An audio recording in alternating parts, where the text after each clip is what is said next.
ಎಲ್ಲರಿಗೂ ನಮಸ್ಕಾರ.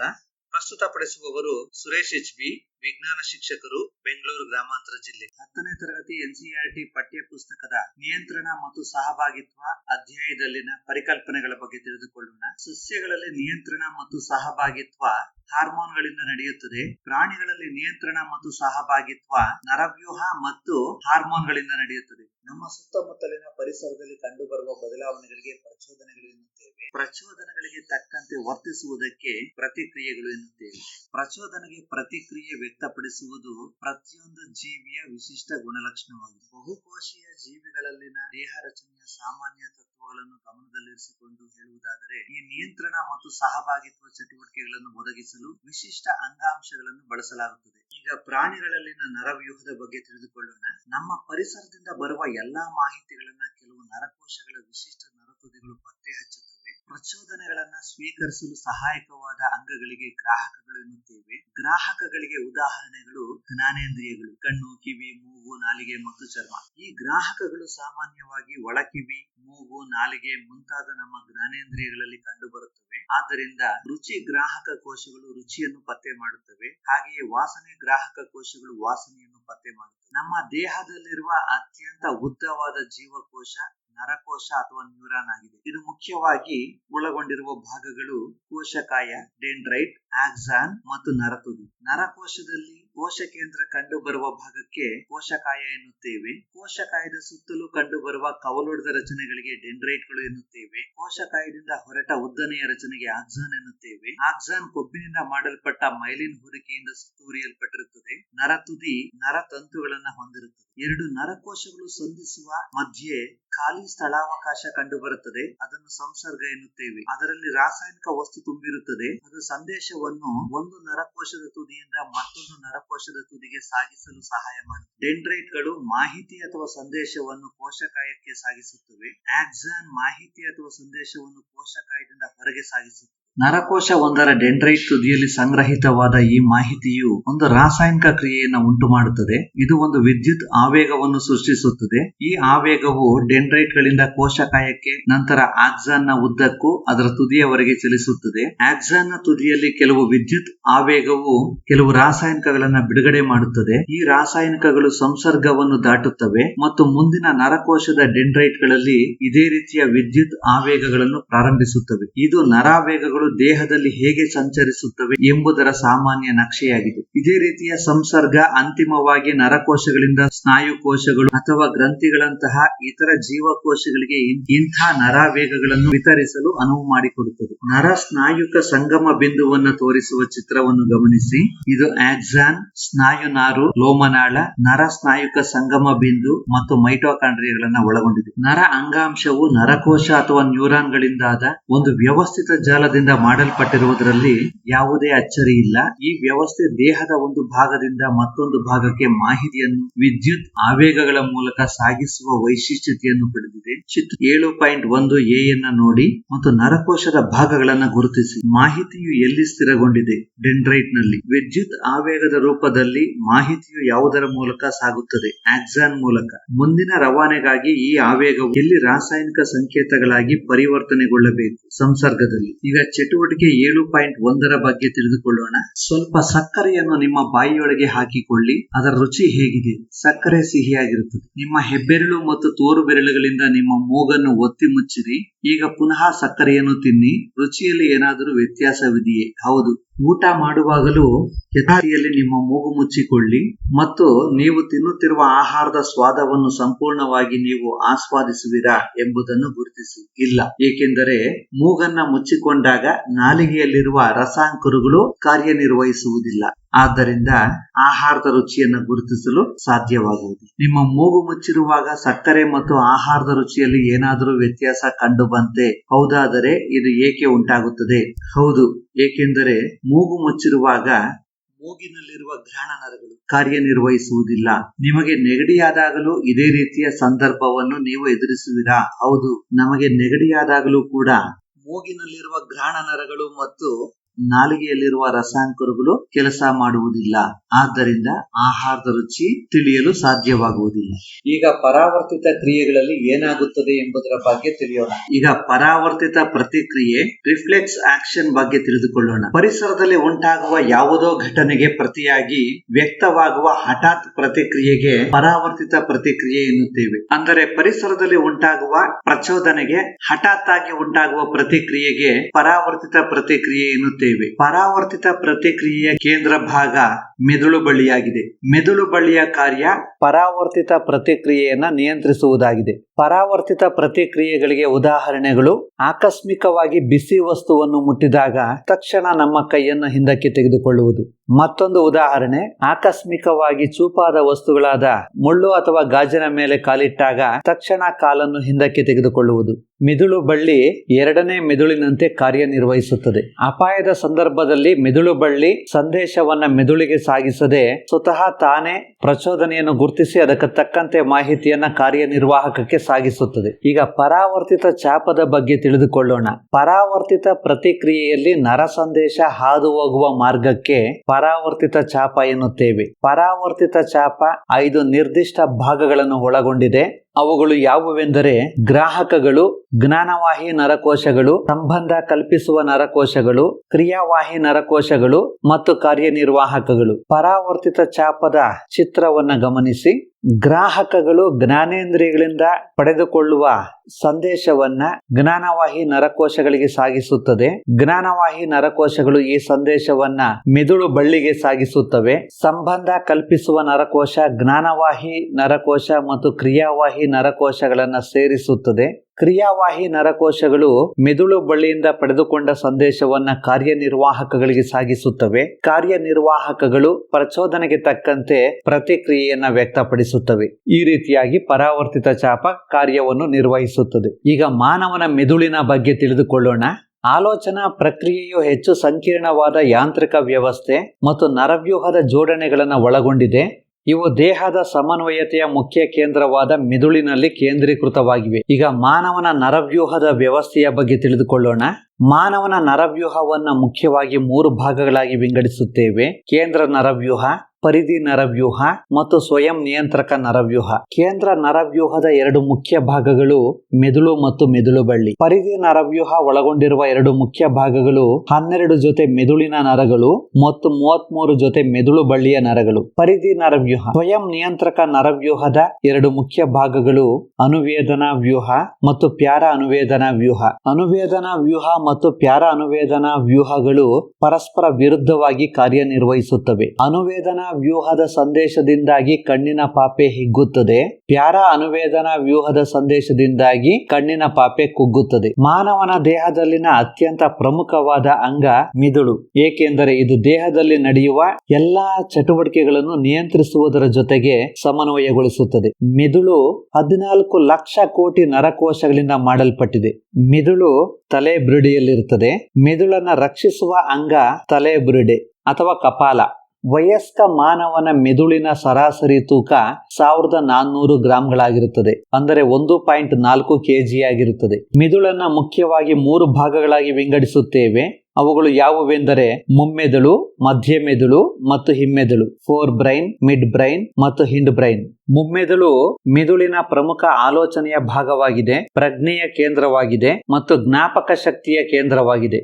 ಮುಮ್ಮೆದುಳಿನ ಬೇರೆ ಬೇರೆ ಪ್ರದೇಶಗಳು ಶ್ರವಣ, ವಾಸನೆ, ದೃಷ್ಟಿ ಮತ್ತಿತರ ಕಾರ್ಯಗಳನ್ನು ನಿರ್ವಹಿಸಲು ವೈಶಿಷ್ಟ್ಯತೆಯನ್ನು ಪಡೆದಿವೆ. ಮಾನವನ ಮೆದುಳಿನ ಚಿತ್ರವನ್ನ ಬರೆದು ಭಾಗಗಳನ್ನು ಗುರುತಿಸಿ ಅಭ್ಯಾಸ ಮಾಡಿ. ಮುಮ್ಮೆದುಳಿನ 2 ಮುಖ್ಯ ಭಾಗಗಳು ಮಹಾಮಸ್ತಿಷ್ಕ ಮತ್ತು ಡಯನ್ಸಿಫೆಲಾನ್. ಮಹಾಮಸ್ತಿಷ್ಕವನ್ನು ಸೆರಿಬ್ರಮ್ ಎಂದು ಕರೆಯುತ್ತೇವೆ. ಮಹಾಮಸ್ತಿಷ್ಕವು ಮೆದುಳು ಮತ್ತು ಮುಮ್ಮೆದುಳಿನ ಅತ್ಯಂತ ದೊಡ್ಡ ಭಾಗವಾಗಿದೆ. ಮಹಾಮಸ್ತಿಷ್ಕವು ಆಲೋಚನಾ ಶಕ್ತಿ, ಬುದ್ಧಿಶಕ್ತಿ, ನೆನಪಿನ ಶಕ್ತಿ ಮತ್ತು ಪ್ರಜ್ಞೆಯ ಕೇಂದ್ರ ಭಾಗವಾಗಿದೆ. ಮೆದುಳಿನ ಉಳಿದೆಲ್ಲ ಭಾಗಗಳು ಮಹಾಮಸ್ತಿಷ್ಕದ ಕೆಳಭಾಗದಲ್ಲಿ ಕಂಡುಬರುತ್ತವೆ.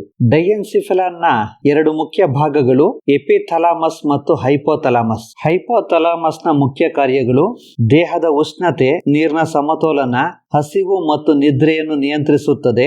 ಜೊತೆಗೆ ಪಿಟ್ಯೂಟರಿ ಗ್ರಂಥಿಯ ಕಾರ್ಯಚಟುವಟಿಕೆಗಳನ್ನು ನಿಯಂತ್ರಿಸುತ್ತದೆ. ಈಗ ಮಧ್ಯ ಮೆದುಳಿನ ಕಾರ್ಯದ ಬಗ್ಗೆ ತಿಳಿದುಕೊಳ್ಳೋಣ. ಮಧ್ಯ ಮೆದುಳು ಹಿಮ್ಮೆದುಳಿನಿಂದ ಬರುವ ಸಂದೇಶವನ್ನ ಮುಮ್ಮೆದುಳಿಗೆ ಸಾಗಿಸಲು ಸಹಾಯ ಮಾಡುತ್ತದೆ. ಹಿಮ್ಮೆದುಳಿನಿಂದ ಬರುವ ಸಂದೇಶವು ಕೆಲವು ಕ್ಷಣ ಮಧ್ಯ ಮೆದುಳಿನಲ್ಲಿ ತಂಗಿದ್ದು ಮುಮ್ಮೆದುಳಿಗೆ ಸಾಗಿಸಲ್ಪಡುತ್ತದೆ. ಈ ರೀತಿಯಾಗಿ ಮಧ್ಯ ಮೆದುಳು ನಿಲ್ದಾಣದಂತೆ ಕಾರ್ಯನಿರ್ವಹಿಸುತ್ತದೆ. ಮಧ್ಯ ಮೆದುಳು ಕಣ್ಣು ಮತ್ತು ಕಿವಿ ಭಾಗದಿಂದ ಬರುವ ಪ್ರಚೋದನೆಗಳನ್ನು ಸ್ವೀಕರಿಸುತ್ತದೆ. ಈಗ ಹಿಮ್ಮೆದುಳಿನ ಬಗ್ಗೆ ತಿಳಿದುಕೊಳ್ಳೋಣ.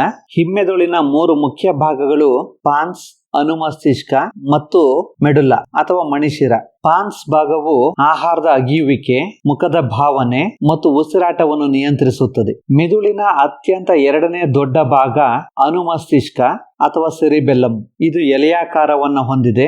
ಅನುಮಸ್ತಿಷ್ಕವು ದೇಹದ ಸಮತೋಲನ ಸ್ಥಿರತೆಯನ್ನು ಕಾಪಾಡಿಕೊಳ್ಳಲು ಸಹಾಯ ಮಾಡುತ್ತದೆ. ಮಣಿಶಿರ ಅಥವಾ ಮೆಡುಲ್ಲಾ ಅಬ್ಲಾಂಗೇಟ ದೇಹದ ಅನೈಚ್ಛಿಕ ಕ್ರಿಯೆಗಳಾದ ಜೀರ್ಣನಾಳದಲ್ಲಿನ ಚಲನೆ, ಆಹಾರ ನುಂಗುವುದು, ಕಿಣ್ವಗಳ ಸ್ರವಿಕೆ, ಹೃದಯದ ಒತ್ತಡ, ನಾಡಿ ಮಿಡಿತ, ಉಸಿರಾಟದ ದರ ಇವುಗಳನ್ನು ನಿಯಂತ್ರಿಸುತ್ತದೆ. ವ್ಯಕ್ತಿಗೆ ಜ್ವರ ಬಂದಾಗ ಮೆದುಳಿನ ಯಾವ ಭಾಗ ನಿಷ್ಕ್ರಿಯವಾಗುತ್ತದೆ? ಹೈಪೋಥಾಲಮಸ್. ಮದ್ಯಪಾನಿಗಳಲ್ಲಿ ಅಸ್ಥಿರ ನಡಿಗೆ ಕಂಡುಬರುತ್ತದೆ. ಆಗ ಮೆದುಳಿನ ಯಾವ ಭಾಗ ನಿಷ್ಕ್ರಿಯವಾಗಿರುತ್ತದೆ? ಅನುಮಸ್ತಿಷ್ಕ. ತಲೆಯ ಹಿಂಭಾಗಕ್ಕೆ ಬಲವಾಗಿ ಪೆಟ್ಟು ಬಿದ್ದಾಗ ಮಿದುಳಿನ ಯಾವ ಭಾಗ ನಿಷ್ಕ್ರಿಯವಾಗುತ್ತದೆ? ಅನುಮಸ್ತಿಷ್ಕ ಭಾಗ. ಕುತ್ತಿಗೆಯವರೆಗೂ ಇರುವ ಹೆಲ್ಮೆಟ್ ಅನ್ನು ಧರಿಸುವುದು ಒಳ್ಳೆಯದು.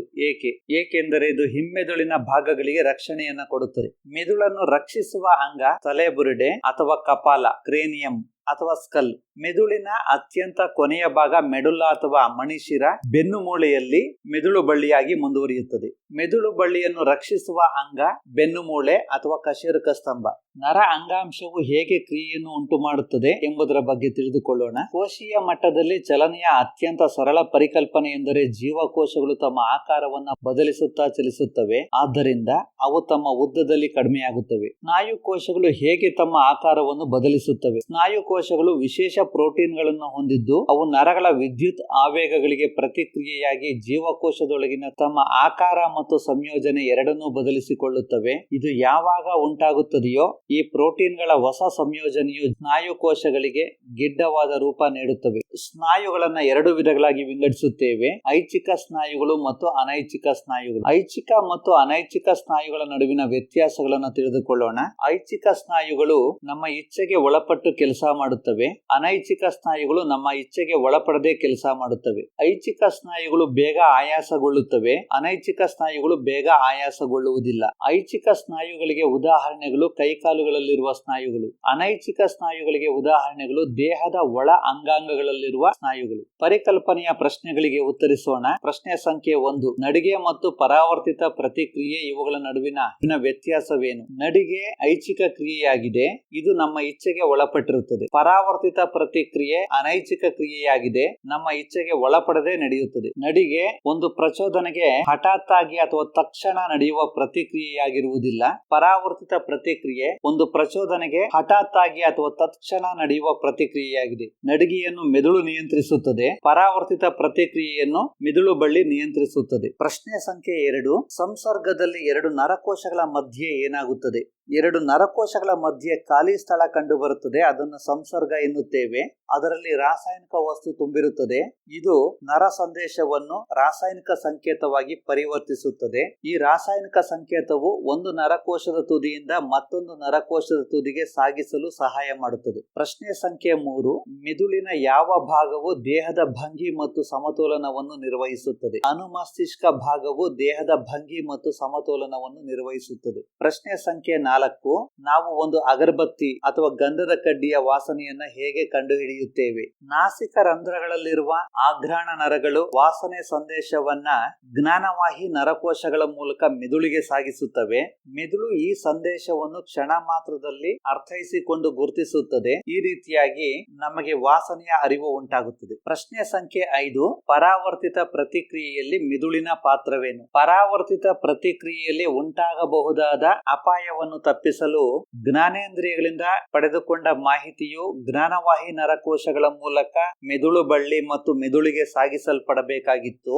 ಇಂತಹ ಸಂದರ್ಭದಲ್ಲಿ ಮೆದುಳು ಬಳ್ಳಿ ಸಂದೇಶವನ್ನು ಮೆದುಳಿಗೆ ಸಾಗಿಸದೆ ತಾನೇ ಅದನ್ನು ಅರ್ಥೈಸಿಕೊಂಡು ಗುರುತಿಸಿ ಅದಕ್ಕೆ ತಕ್ಕಂತೆ ಪ್ರತಿಕ್ರಿಯೆಯನ್ನು ಕಳುಹಿಸುತ್ತದೆ. ಇದರಿಂದಾಗಿ ಆಗಬಹುದಾದ ಅಪಾಯವನ್ನು ತಪ್ಪಿಸುತ್ತದೆ. ಈಗ ಸಸ್ಯಗಳಲ್ಲಿ ಸಹಭಾಗಿತ್ವದ ಬಗ್ಗೆ ತಿಳಿದುಕೊಳ್ಳೋಣ. ಪ್ರಾಣಿಗಳು ತಮ್ಮ ದೈಹಿಕ ಚಟುವಟಿಕೆಗಳ ನಿಯಂತ್ರಣ ಮತ್ತು ಸಹಭಾಗಿತ್ವಕ್ಕಾಗಿ ನರವ್ಯೂಹವನ್ನ ಹೊಂದಿವೆ. ಆದರೆ ಸಸ್ಯಗಳು ನರವ್ಯೂಹವನ್ನಾಗಲಿ ಅಥವಾ ಸ್ನಾಯು ಅಂಗಾಂಶಗಳನ್ನಾಗಲಿ ಹೊಂದಿಲ್ಲ. ಹೀಗಾಗಿ ಅವು ಪ್ರಚೋದನೆಗಳಿಗೆ ಹೇಗೆ ಪ್ರತಿಕ್ರಿಯಿಸುತ್ತವೆ? ನಾಚಿಕೆ ಮುಳ್ಳಿನ ಗಿಡ, ಇದರ ವೈಜ್ಞಾನಿಕ ಹೆಸರು ಮಿಮೋಸಾ ಪೋಡಿಯಂ. ಇದನ್ನು ಮುಟ್ಟಿದರೆ ಮುನಿ ಸಸ್ಯ ಎಂದು ಕರೆಯುತ್ತೇವೆ. ಎಲೆಗಳನ್ನು ಮುಟ್ಟಿದಾಗ ಅವು ಮಡಚಿಕೊಳ್ಳಲಾರಂಭಿಸುತ್ತವೆ ಮತ್ತು ಕೊನೆಗೆ ಮುಚ್ಚಿಕೊಳ್ಳುತ್ತವೆ. ನಾಚಿಕೆ ಮುಳ್ಳಿನ ಸಸ್ಯದ ಎಲೆಗಳು ಸ್ಪರ್ಶಕ್ಕೆ ಪ್ರತಿಕ್ರಿಯೆಯಾಗಿ ಬಹುಬೇಗ ಚಲಿಸುತ್ತವೆ. ಈ ಚಲನೆಯು ಯಾವುದೇ ಬೆಳವಣಿಗೆಯನ್ನು ಒಳಗೊಂಡಿಲ್ಲ. ಒಂದು ಬೀಜವು ಮೊಳೆತಾಗ ಬೇರು ಮಣ್ಣಿನ ಕಡೆಗೆ ಚಲಿಸುತ್ತದೆ, ಕಾಂಡವು ಮೇಲಕ್ಕೆ ಚಲಿಸುತ್ತದೆ. ಇಲ್ಲಿ ಏನಾಗುತ್ತದೆ? ಬೆಳವಣಿಗೆಯಿಂದಾಗಿ ಸಸಿಗಳಲ್ಲಿ ನಿರ್ದಿಷ್ಟ ದಿಕ್ಕಿನ ಕಡೆ ಚಲನೆ ಕಂಡು ಬರುತ್ತದೆ. ಆದ್ದರಿಂದ ಸಸ್ಯಗಳು ಎರಡು ವಿಭಿನ್ನ ರೀತಿಯ ಚಲನೆಗಳನ್ನು ತೋರಿಸುತ್ತವೆ. ಒಂದು ಬೆಳವಣಿಗೆಯನ್ನು ಆಧರಿಸಿದ ಚಲನೆ, ಇನ್ನೊಂದು ಸ್ವತಂತ್ರ ಚಲನೆ. ಈಗ ಪ್ರಚೋದನೆಗೆ ತತ್ಕ್ಷಣದ ಪ್ರತಿಕ್ರಿಯೆ ಬಗ್ಗೆ ತಿಳಿದುಕೊಳ್ಳೋಣ. ಮುಟ್ಟಿದರೆ ಮುನಿ ಸಸ್ಯವನ್ನು ಗಮನಿಸಿ. ಸಸ್ಯದ ಯಾವ ಭಾಗವು ನಿಖರವಾಗಿ ಸ್ಪರ್ಶಿಸಲ್ಪಟ್ಟಿದೆ ಮತ್ತು ಸಸ್ಯದ ಯಾವ ಭಾಗವು ನಿಜವಾಗಿ ಚಲಿಸಿದೆ ಎಂಬುದನ್ನು ಯೋಚಿಸಿದರೆ ಸ್ಪರ್ಶಕ್ಕೆ ಒಳಗಾದ ಬಿಂದುವಿಗಿಂತ ವಿಭಿನ್ನವಾದ ಬಿಂದುವಿನಲ್ಲಿ ಚಲನೆ ಉಂಟಾಗಿರುವುದು ಸ್ಪಷ್ಟವಾಗುತ್ತದೆ. ಆದ್ದರಿಂದ ಸ್ಪರ್ಶಕ್ಕೆ ಒಳಗಾದ ಮಾಹಿತಿಯು ಸಂವಹನಗೊಂಡಿರಲೇಬೇಕು. ಸಸ್ಯಗಳು ಕೂಡ ಈ ಮಾಹಿತಿಯನ್ನ ಜೀವಕೋಶದಿಂದ ಜೀವಕೋಶಕ್ಕೆ ತಲುಪಿಸಲು ವಿದ್ಯುತ್ ರಾಸಾಯನಿಕ ವಿಧಾನವನ್ನು ಬಳಸುತ್ತವೆ. ಆದರೆ ಮಾಹಿತಿಯ ರವಾನೆಗೆ ಪ್ರಾಣಿಗಳಲ್ಲಿರುವಂತೆ ಸಸ್ಯಗಳಲ್ಲಿ ಯಾವುದೇ ವಿಶಿಷ್ಟ ಅಂಗಾಂಶಗಳಿಲ್ಲ. ಅಂತಿಮವಾಗಿ ಮತ್ತೆ ಪ್ರಾಣಿಗಳಲ್ಲಿರುವಂತೆಯೇ ಕೆಲವು ಜೀವಕೋಶಗಳು ಚಲನೆ ಸಾಧ್ಯವಾಗಲು ತಮ್ಮ ಆಕಾರವನ್ನ ಬದಲಾಯಿಸಿಕೊಳ್ಳಬೇಕಾಗುತ್ತದೆ. ಪ್ರಾಣಿಗಳ ಸ್ನಾಯು ಕೋಶಗಳಲ್ಲಿ ಉತ್ಪತ್ತಿಯಾಗುವ ವಿಶಿಷ್ಟ ಪ್ರೋಟೀನ್ಗಳು ಜೀವಕೋಶಗಳ ಆಕಾರವನ್ನ ಬದಲಾಯಿಸಿಕೊಳ್ಳಲು ಸಹಾಯ ಮಾಡುತ್ತವೆ. ಈಗ ಮುಟ್ಟಿದರೆ ಮುನಿ ಸಸ್ಯವನ್ನು ಮುಟ್ಟಿದಾಗ ತನ್ನ ಆಕಾರವನ್ನು ಹೇಗೆ ಬದಲಾಯಿಸಿಕೊಳ್ಳುತ್ತದೆ ಎಂಬುದರ ಬಗ್ಗೆ ತಿಳಿದುಕೊಳ್ಳೋಣ. ಸಸ್ಯ ಜೀವಕೋಶಗಳು ತಮ್ಮೊಳಗಿನ ನೀರಿನ ಪ್ರಮಾಣವನ್ನ ಬದಲಾಯಿಸಿ ತಮ್ಮ ಆಕಾರವನ್ನ ಬದಲಿಸುತ್ತವೆ. ಇದರ ಪರಿಣಾಮವಾಗಿ ಅವು ಉಬ್ಬುವ ಅಥವಾ ಮುದುಡುವ ಮೂಲಕ ತಮ್ಮ ಆಕಾರವನ್ನು ಬದಲಿಸುತ್ತವೆ. ಈಗ ಬೆಳವಣಿಗೆಯಿಂದ ಉಂಟಾಗುವ ಚಲನೆ ಬಗ್ಗೆ ತಿಳಿದುಕೊಳ್ಳೋಣ. ಬಟಾಣಿ ಸಸ್ಯಗಳಂತಹ ಕೆಲವು ಸಸ್ಯಗಳು ಬಳ್ಳಿಯ ಕುಡಿಗಳ ಸಹಾಯದಿಂದ ಇತರ ಸಸ್ಯಗಳ ಅಥವಾ ಬೇಲಿಯ ಮೇಲೆ ಇರುತ್ತವೆ. ಈ ಬಳ್ಳಿಯ ಕುಡಿಗಳು ಸ್ಪರ್ಶ ಸೂಕ್ಷ್ಮವಾಗಿರುತ್ತವೆ. ಅವು ಯಾವುದೇ ಆಧಾರದ ಸಂಪರ್ಕಕ್ಕೆ ಬಂದಾಗ ಆಧಾರದೊಂದಿಗೆ ಸಂಪರ್ಕದಲ್ಲಿರುವ ಕುಡಿಯು ಆಧಾರದಿಂದ ದೂರವಿರುವ ಕುಡಿಯ ಭಾಗದಷ್ಟು ವೇಗವಾಗಿ ಬೆಳೆಯುವುದಿಲ್ಲ. ಇದರಿಂದಾಗಿ ಕುಡಿಯು ಆಧಾರದ ಸುತ್ತ ವೃತ್ತಾಕಾರದಲ್ಲಿ ಆವರಿಸಿ ಅದಕ್ಕೆ ಅಂಟಿಕೊಳ್ಳುತ್ತದೆ. ಬಹಳ ಸಾಮಾನ್ಯವಾಗಿ ಸಸ್ಯಗಳು ನಿರ್ದಿಷ್ಟ ದಿಕ್ಕಿನಲ್ಲಿ ಬೆಳೆಯುವ ಮೂಲಕ ಪ್ರಚೋದನೆಗಳಿಗೆ ನಿಧಾನವಾಗಿ ಪ್ರತಿಕ್ರಿಯಿಸುತ್ತವೆ. ಈ ಬೆಳವಣಿಗೆಯು ನಿರ್ದಿಷ್ಟ ದಿಕ್ಕಿನಲ್ಲಿರುವುದರಿಂದ ಸಸ್ಯವು ಚಲಿಸುತ್ತಿರುವಂತೆ ಕಾಣುತ್ತದೆ. ಈ ವಿಧದ ಚಲನೆಯನ್ನು ನಾವು ಒಂದು ಉದಾಹರಣೆಯ ಸಹಾಯದಿಂದ ಅರ್ಥ ಮಾಡಿಕೊಳ್ಳೋಣ. ಚಿತ್ರ 7.5 ಬೆಳಕಿನ ದಿಕ್ಕಿನ ಕಡೆಗೆ ಸಸ್ಯದ ಪ್ರತಿಕ್ರಿಯೆ. ಚಿತ್ರ 7.6 ಗುರುತ್ವಾನುವರ್ತನೆಯನ್ನು ತೋರಿಸುತ್ತಿರುವ ಸಸ್ಯದ ಕಾಂಡಗಳು ಬೆಳಕಿನ ಮೂಲದ ಕಡೆಗೆ ಬಾಗುತ್ತವೆ. ಸಸ್ಯದ ಕಾಂಡ ಗುರುತ್ವಾನುವರ್ತನೆಗೆ ವಿರುದ್ಧವಾದ ದಿಕ್ಕಿನಲ್ಲಿ ಬೆಳೆಯುತ್ತದೆ. ಇದನ್ನು ಋಣ ಗುರುತ್ವಾನುವರ್ತನೆ ಎನ್ನುತ್ತೇವೆ. ಸಸ್ಯದ ಕಾಂಡ ಗುರುತ್ವಾನುವರ್ತನೆಗೆ ವಿರುದ್ಧವಾಗಿ ಮೇಲಕ್ಕೆ ಬೆಳೆಯುತ್ತದೆ. ಇದನ್ನು ಋಣ ಗುರುತ್ವಾನುವರ್ತನೆ ಎನ್ನುತ್ತೇವೆ. ಸಸ್ಯದ ಬೇರು ಕೆಳಮುಖವಾಗಿ ಮಣ್ಣಿನ ಕಡೆಗೆ ಬೆಳೆಯುತ್ತದೆ. ಇದನ್ನು ಧನ ಗುರುತ್ವಾನುವರ್ತನೆ ಎನ್ನುತ್ತೇವೆ. ಈಗ ಚಟುವಟಿಕೆ 7.2 ಬಗ್ಗೆ ತಿಳಿದುಕೊಳ್ಳೋಣ. ಒಂದು ಕೋನಿಕಲ್ ಫ್ಲಾಸ್ಕ್ ಅನ್ನ ನೀರಿನಿಂದ ತುಂಬಿ ಫ್ಲಾಸ್ಕ್ ನ ಕುತ್ತಿಗೆಯ ಭಾಗವನ್ನ ಒಂದು ತಂತಿಯ ಜಾಲರಿಯಿಂದ ಮುಚ್ಚಿ ತಂತಿಯ ಜಾಲರಿಯ ಮೇಲೆ ಆಗತಾನೆ ಮೊಳಕೆ ಒಡೆದ 2 ಅಥವಾ 3 ಹುರುಳಿ ಬೀಜಗಳನ್ನು ಇಡಿ. ಒಂದು ಬದಿ ತೆರೆದಿರುವ ಒಂದು ರಟ್ಟಿನ ಪೆಟ್ಟಿಗೆಯನ್ನು ತೆಗೆದುಕೊಳ್ಳಿ. ಪೆಟ್ಟಿಗೆಯ ತೆರೆದ ಭಾಗವು ಕಿಟಕಿಯಿಂದ ಬರುವ ಬೆಳಕಿಗೆ ಮುಖಾಮುಖಿಯಾಗಿರುವ ರೀತಿಯಲ್ಲಿ ಫ್ಲಾಸ್ಕ್ ಅನ್ನು ಪೆಟ್ಟಿಗೆಯ ಒಳಗಿಡಿ. 2 ಅಥವಾ 3 ದಿನಗಳ ನಂತರ ಎಳೆಯ ಕಾಂಡಗಳು ಬೆಳಕಿನ ಕಡೆಗೆ ಮತ್ತು ಬೇರುಗಳು ಬೆಳಕಿನಿಂದ ದೂರ ಬಾಗಿರುವುದನ್ನು ನೀವು ಗಮನಿಸುವಿರಿ. ಈಗ ಎಳೆಯ ಕಾಂಡಗಳು ಬೆಳಕಿನಿಂದ ದೂರಕ್ಕೆ ಮತ್ತು ಬೇರುಗಳು ಬೆಳಕಿನ ಕಡೆಗೆ ಇರುವಂತೆ ಫ್ಲಾಸ್ಕ್ ಅನ್ನು ತಿರುಗಿಸಿ ಫ್ಲಾಸ್ಕ್ ಅನ್ನು ಅಲುಗಾಡಿಸದೆ ಇದೇ ಸ್ಥಿತಿಯಲ್ಲಿ ಕೆಲವು ದಿನಗಳವರೆಗೆ ಹಾಗೆಯೇ ಬಿಡಿ. ಕಾಂಡ ಮತ್ತು ಬೇರುಗಳ ಹಳೆಯ ಭಾಗಗಳು ದಿಕ್ಕನ್ನು ಬದಲಿಸುವಿಯೇ? ಇಲ್ಲ. ಹೊಸ ಬೆಳವಣಿಗೆಯ ದಿಕ್ಕಿನಲ್ಲೇನಾದರೂ ವ್ಯತ್ಯಾಸಗಳಿವೆಯೇ? ಇಲ್ಲ. ಈ ಚಟುವಟಿಕೆಯಿಂದ ನಾವು ಯಾವ ತೀರ್ಮಾನಕ್ಕೆ ಬರಬಹುದು? ಕಾಂಡವು ಋಣ ಗುರುತ್ವಾನುವರ್ತನೆಯನ್ನು ತೋರಿಸುತ್ತದೆ, ಬೇರು ಧನ ಗುರುತ್ವಾನುವರ್ತನೆಯನ್ನು ತೋರಿಸುತ್ತದೆ. ಈಗ ಸಸ್ಯಗಳಲ್ಲಿ ಕಂಡುಬರುವ ನಿರ್ದೇಶಿತ ಅಥವಾ ಅನುವರ್ತನಾ ಚಲನೆಗಳ ಬಗ್ಗೆ ತಿಳಿದುಕೊಳ್ಳೋಣ. ಸಸ್ಯದ ಕಾಂಡಗಳು ಬೆಳಕಿನ ಕಡೆಗೆ ಬೆಳೆಯುತ್ತವೆ. ಇದನ್ನು ದ್ಯುತಿ ಅನುವರ್ತನೆ ಫೋಟೋಟ್ರೋಫಿಸಂ ಎನ್ನುತ್ತೇವೆ. ಸಸ್ಯದ ಬೇರುಗಳು ಮಣ್ಣಿನ ಕಡೆಗೆ ಬೆಳೆಯುತ್ತವೆ. ಇದನ್ನು ಗುರುತ್ವಾನುವರ್ತನೆ ಜಿಯೋಟ್ರೋಫಿಸಂ ಎನ್ನುತ್ತೇವೆ. ಸಸ್ಯದ ಬೇರುಗಳು ನೀರಿನ ಕಡೆಗೆ ಚಲಿಸುತ್ತವೆ. ಇದನ್ನು ಜಲಾನುವರ್ತನೆ ಹೈಡ್ರೋಟ್ರೋಫಿಸಂ ಎನ್ನುತ್ತೇವೆ. ಸಸ್ಯಗಳಲ್ಲಿ ಚಲನೆ ರಾಸಾಯನಿಕಗಳಿಂದ ಉಂಟಾದರೆ ಅದನ್ನು ರಾಸಾಯನಿಕಾನುವರ್ತನೆ ಕೀಮೋಟ್ರೋಫಿಸಂ ಎನ್ನುತ್ತೇವೆ. ರಾಸಾಯನಿಕಾನುವರ್ತನೆಗೆ ಒಂದು ಉದಾಹರಣೆ ಪರಾಗಕೋಶಗಳು ಪರಾಗನಳಿಕೆಯನ್ನು ಬೆಳೆಸಿಕೊಂಡು ಅದರ ಮೂಲಕ ಅಂಡಾಶಯವನ್ನ ತಲುಪುವುದು. ಬಹುತೇಕ ಬಹುಕೋಶೀಯ ಜೀವಿಗಳು ಜೀವಕೋಶಗಳ ನಡುವೆ ಸಂವಹನ ಸಾಧಿಸಲು ರಾಸಾಯನಿಕ ಸಂವಹನವನ್ನು ಬಳಸಿಕೊಳ್ಳುತ್ತವೆ. ಈಗ ಸಸ್ಯ ಹಾರ್ಮೋನ್ಗಳ ಬಗ್ಗೆ ತಿಳಿದುಕೊಳ್ಳೋಣ. ಸಸ್ಯಗಳು ಉತ್ಪತ್ತಿ ಮಾಡುವ ಹಾರ್ಮೋನ್ಗಳಿಗೆ ಸಸ್ಯ ಹಾರ್ಮೋನ್ಗಳು ಎಂದು ಕರೆಯುತ್ತೇವೆ. ಸಸ್ಯ ಹಾರ್ಮೋನ್ಗಳನ್ನು ಮುಖ್ಯವಾಗಿ ಎರಡು ವಿಧಗಳಾಗಿ ವಿಂಗಡಿಸುತ್ತೇವೆ. ಬೆಳವಣಿಗೆಯನ್ನು ಹೆಚ್ಚಿಸುವ ಹಾರ್ಮೋನ್ಗಳು ಮತ್ತು ಬೆಳವಣಿಗೆಯನ್ನು ಕುಂಠಿತಗೊಳಿಸುವ ಹಾರ್ಮೋನ್ಗಳು. ಸಸ್ಯಗಳ ಬೆಳವಣಿಗೆಯನ್ನು ಹೆಚ್ಚಿಸುವ ಹಾರ್ಮೋನ್ಗಳು ಯಾವುವೆಂದರೆ ಆಕ್ಸಿನ್, ಜಿಬ್ಬರ್ಲಿನ್ ಮತ್ತು ಸೈಟೋಕೈನಿನ್ಗಳು. ಬೆಳವಣಿಗೆಯನ್ನ ಕುಂಠಿತಗೊಳಿಸುವ ಸಸ್ಯ ಹಾರ್ಮೋನ್ ಯಾವುದೆಂದರೆ ಆಬ್ಸಿಸಿಕ್ ಆಮ್ಲ. ಆಕ್ಸಿನ್ ಕಾಂಡದ ಬೆಳವಣಿಗೆಗೆ ಸಹಾಯ ಮಾಡುತ್ತದೆ. ಜಿಬ್ಬರ್ಲಿನ್ಗಳು ಮತ್ತು ಸೈಟೋಕೈನಿನ್ಗಳು ಕೋಶ ವಿಭಜನೆಯನ್ನು ಉತ್ತೇಜಿಸುತ್ತವೆ ಮತ್ತು ಸಾಮಾನ್ಯವಾಗಿ ಇವು ಹಣ್ಣು ಮತ್ತು ಬೀಜಗಳಂತಹ ತೀವ್ರ ಕೋಶ ವಿಭಜನೆಗೆ ಒಳಪಡುವ ಪ್ರದೇಶಗಳಲ್ಲಿ ಅತಿ ಹೆಚ್ಚಿನ ಸಾಂದ್ರತೆಯಲ್ಲಿ ಕಂಡುಬರುತ್ತವೆ. ಆಬ್ಸಿಸಿಕ್ ಆಮ್ಲ ಸಸ್ಯದ ಬೆಳವಣಿಗೆಯನ್ನು ಪ್ರತಿಬಂಧಿಸುತ್ತದೆ. ಇದರ ಪರಿಣಾಮವಾಗಿ ಎಲೆಗಳ ಬಾಡುವಿಕೆಯನ್ನು ಒಳಗೊಂಡಿವೆ. ಈಗ ಪರಿಕಲ್ಪನೆಯ ಪ್ರಶ್ನೆಗಳಿಗೆ ಉತ್ತರಿಸೋಣ. ಪ್ರಶ್ನೆ ಸಂಖ್ಯೆ 1. ಸಸ್ಯ ಹಾರ್ಮೋನ್ಗಳು ಎಂದರೇನು? ಸಸ್ಯಗಳಲ್ಲಿ ಉತ್ಪತ್ತಿಯಾಗುವ ಬೆಳವಣಿಗೆಗೆ ಸಂಬಂಧಿಸಿದ ಹಾರ್ಮೋನ್ಗಳಿಗೆ ಸಸ್ಯ ಹಾರ್ಮೋನ್ಗಳು ಎನ್ನುತ್ತೇವೆ. ಪ್ರಶ್ನೆ ಸಂಖ್ಯೆ 2. ಮುಟ್ಟಿದರೆ ಮುನಿ ಎಂಬ ಸಸ್ಯದ ಎಲೆಗಳ ಚಲನೆಯು ಬೆಳಕಿನ ಕಡೆಗೆ ಚಲಿಸುವ ಕಾಂಡದ ಚಲನೆಗಿಂತ ಹೇಗೆ ಭಿನ್ನವಾಗಿದೆ? ಉತ್ತರವನ್ನು ಕಂಡುಕೊಳ್ಳಿ. ಪ್ರಶ್ನೆ ಸಂಖ್ಯೆ 3. ಬೆಳವಣಿಗೆಯನ್ನು ಉತ್ತೇಜಿಸುವ ಸಸ್ಯ ಹಾರ್ಮೋನ್ಗಳಿಗೆ ಒಂದು ಉದಾಹರಣೆ ಕೊಡಿ. ಪ್ರಶ್ನೆ ಸಂಖ್ಯೆ 4. ಒಂದು ಆಧಾರದ ಸುತ್ತ ಆಕ್ಸಿನ್ ಬಳ್ಳಿ ಕುಡಿಗಳ ಬೆಳವಣಿಗೆಯನ್ನ ಆಕ್ಸಿನ್ಗಳು ಹೇಗೆ ಉತ್ತೇಜಿಸುತ್ತವೆ? ಪ್ರಶ್ನೆ ಸಂಖ್ಯೆ 5. ಜಲಾನುವರ್ತನೆಯನ್ನು ತೋರಿಸುವ ಒಂದು ಪ್ರಯೋಗವನ್ನು ವಿನ್ಯಾಸಗೊಳಿಸಿ. ವೀಕ್ಷಿಸಿದ್ದಕ್ಕೆ ಧನ್ಯವಾದಗಳು.